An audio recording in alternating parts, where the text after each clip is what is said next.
गई लोग हमर खुफिया बा काम हो। अरे इन्हीं जीव के जंजाल बा का पूरा ई जिला में खिल गई नाम हो। अच्छा जान गई लोग हमर खुफिया बा काम हो।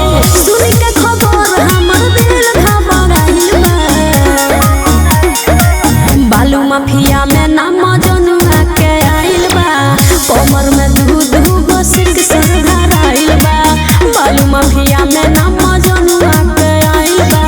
कमर में दूध गो राइफल धराइल बा।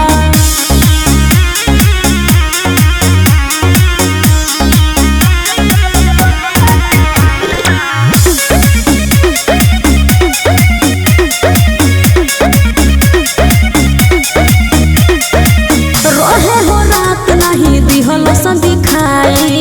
खनक बगोली सीधे देले बचलाई। का करी हम फंस गइल बानी झमेल में। लागे जिंदगी कटी अब जेल ऐसा ना में। बोलो धरेला पूरा प्रशासन छिता रहिल बा। हर का करी बालू माफिया में नाम जनुआ के आइल बा। कमर में दूध गो सिक सर धराइल बा। बालू माफिया में नाम जनुआ के आइल बा।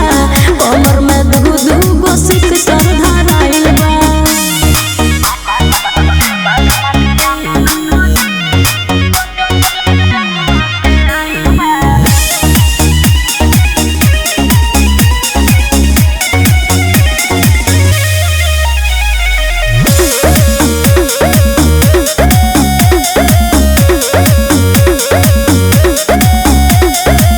जब से धराइल बा एकर काला धन हो।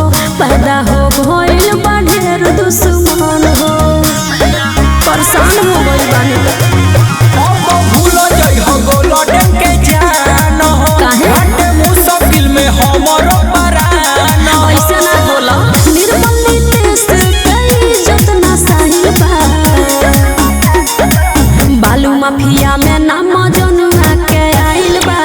कमर में दूध गो सिक सर धराइल बा। बालू माफिया में नाम जनुआ के आइल बा। कमर में दूध गो राइफल धराइल बा। सफा परेशान हो गइल बानी।